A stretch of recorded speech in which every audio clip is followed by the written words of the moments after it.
আপনাকে তো আমি প্যান কার্ড নাম্বারটা বললাম, আর কি চাই বলুন তো? আমি কিচ্ছু বুঝতে পারছি না। না, হ্যাঁ, সব ব্যাংক থেকে ডিটেলসগুলো তো পেয়েছি কাল সকালের মধ্যে। হ্যাঁ হ্যাঁ হ্যাঁ, ঠিক আছে ঠিক আছে, হ্যাঁ কাল সকালের মধ্যে আমি আপনাকে সব ডিটেলস ফরওয়ার্ড করে দেবো। ওকে, ঠিক আছে ঠিক আছে।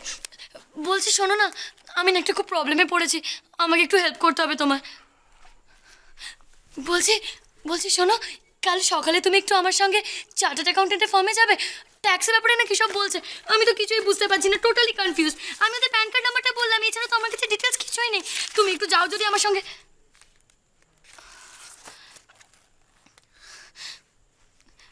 একটু দেখো না গো, ওদের কি দরকার, আমি সত্যি কিছু বুঝতে পারছি না। আমি কেন? আর আমার এসবে কি দরকার? শোনো শোনো না প্লিজ, বলছি তুমি কি অন্তত একটু অ্যাকাউন্টেন্টের সাথে কথা বলো। আমি শিওর তুমি কথা বললেই সব বুঝতে পারবে।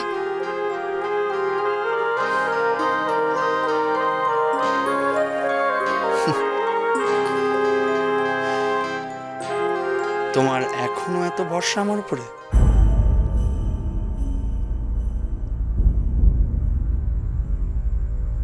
এ তো অনেক টাকা পয়সার ব্যাপার মৌরি। আর আমি তো মামুলি মানুষ, এত টাকা পয়সা হ্যান্ডেল করার এক্সপিরিয়েন্স আমার নেই। আর তোমার কাছে তো এখন অনেক টাকা, তুমি বরং একটা কাজ করো, তোমার নিজের জন্য একটা পার্সোনাল সেক্রেটারি রেখে নাও। এমন করে বলছো কেন? আমি কি কখনো এত টাকা ডিল করেছি? তুমি জানো না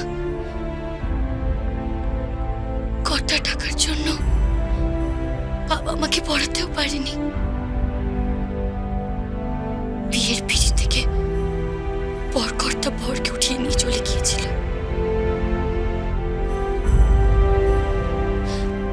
কম অপমান সহ্য করতে হয়েছিল আমার বাবাকে, শুধু কটা টাকার জন্য।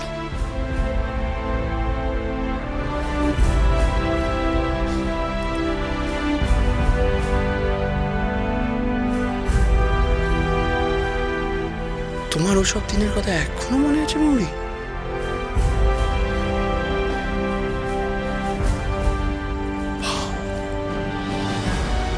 ঠিকই বলেছ, তোমার সেক্রেটারির কোনো দরকার নেই জানো। তুমি বরং মিস্টার সেনের সাথে কনসাল্ট করো, ওনার অভিজ্ঞতাও আছে and he is the right man.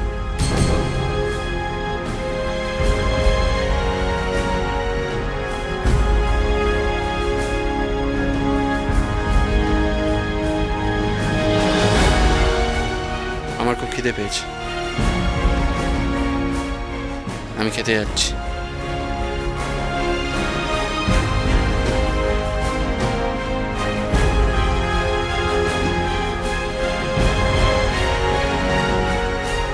বাবা, তোমার কাছে তোমার মায়ের একটা আবদার আছে, রাখবে তো আবদারটা? হ্যাঁ মা, বলুন না। আপনি এত কিন্তু কিন্তু কেন করছেন?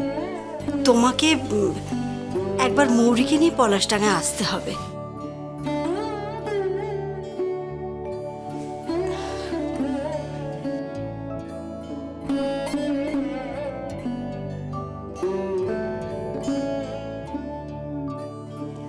নিখিল, নিখিল বাবা, পুরো কথাটা না শুনে না বলে দিও না যেন। আসলে আমি ওই রাধা গোবিন্দের মন্দিরে মানত করেছিলাম তোমাদের দুজনের মঙ্গল কামনায়, তাই তোমাদের একটু আশা চাই। মঙ্গল কামনার পুজো তো, দুজনকে একসাথে থাকতে হবে। আসবে তো বাবা? হ্যালো হ্যালো নিখিল বাবা, শুনতে পাচ্ছ? হ্যাঁ মা, আমি শুনতে পাচ্ছি। আপনি আপনি বলুন। আমি আমি জানি বাবা, তোমরা খুব কাজের মানুষ, তবু তবু দুটো দিন আমাদের জন্য বার করতে পারবে না বাবা? এ আপনি কি বলছেন মা? আমাদের কোনো অসুবিধাই হবে না? আমি জানতাম বাবা, আমি জানতাম তুমি আমাকে কখনো নিরাশ করবেই না। আমি ঠিক জানতাম। জানো নিখিল, আমাদের মৌরি সত্যি ভাগ্য ভালো, তোমার মতো এত ভালো স্বামী পেয়েছে। তার সাথে সাথে আমাদেরও খুব ভাগ্য ভালো। মৌরির বিয়ের সঙ্গে সঙ্গে আমরা তোমার মতো এত ভালো একটা ছেলে পেয়েছি যে সত্যি সত্যি তুমি বড় ভালো নিখিল। আমার কোনো অসুবিধা নেই মা, কিন্তু তাও যদি আপনি 1-2 দিন আগে একবার জানিয়ে দেন। আসলে মৌরির আজকাল অনেক রকম কাজ থাকে তো, তাই আর কি। ঠিক আছে বাবা, ঠিক আছে, তোমার সঙ্গে কথা বলে যে আমি কি নিশ্চিন্ত হলাম। সত্যি বাবা, তুমি বলি আমার মৌরির এত এত খেয়াল রাখো, মৌরির এত দেখাশোনা করো, তুমি বলি। না না মা, মৌরিও আমার খুব খেয়াল রাখে। দেখুন না, আমার পাশে দাঁড়িয়ে বারবার ফোনটা কেড়ে নিতে চাইছে আপনার সাথে কথা বলবে বলে। এই নিন, কথা বলুন মৌরির সাথে।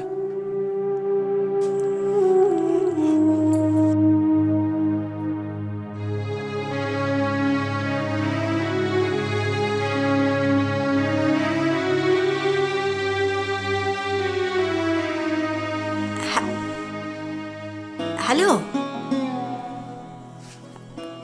মৌরি, হ্যালো। হ্যালো, হ্যাঁ মা বলো। কথা বলছিলে না কেন?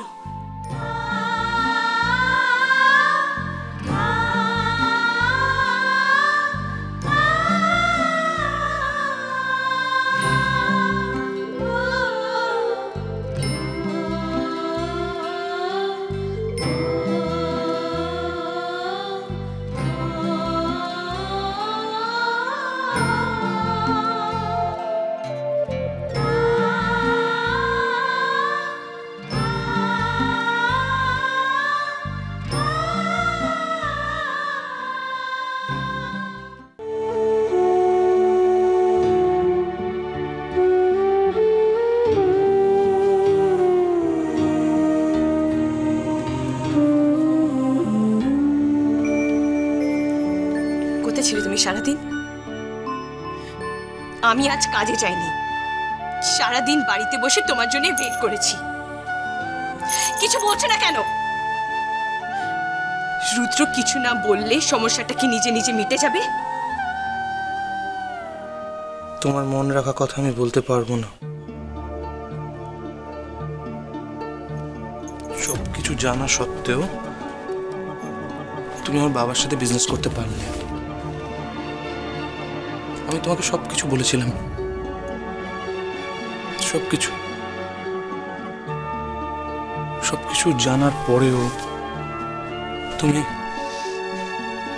তা সত্ত্বেও নলিনি। খুব প্রয়োজন ছিল। বিশ্বাস করো রুদ্র, এই কাজটা নেবার আগে আমি জানতামই না যে এই প্রজেক্টটা তোমার বাবার। যখন জানতে পারলে তারপর কি করলে? আমার কাছে কথাটা লুকোলে।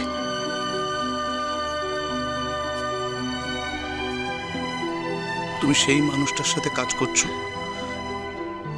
যে মানুষটা প্রত্যেক মুহূর্তে আমার কাজকে উপহাস করেছে, আমার প্রত্যেকটা কথায় ফাঁপ আদর্শবাদিতার গন্ধ পেয়েছে, আমার লেখাকে উপহাস করেছে। তার সব থেকে বড় কথা কি জানো? যার আমাকে নিজের ছেলে বলে পরিচয় দিতে লজ্জা করে, এই সব কিছু জানার পরে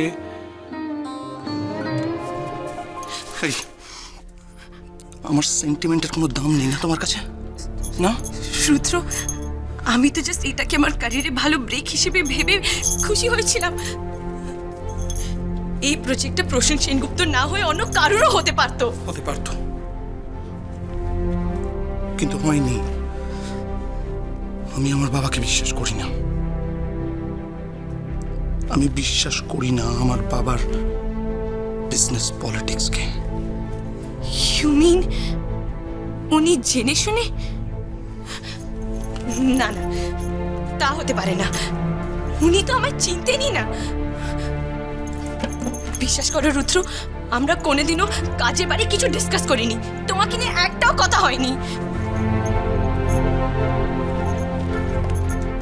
ঠিক আছে, তোমার যখন এতই আপত্তি হচ্ছে, আমি কাজটা ছেড়ে দেব। ছেড়ে দেব আমি কাজটা। শুনছো তুমি? খিদে পেয়েছে আমার।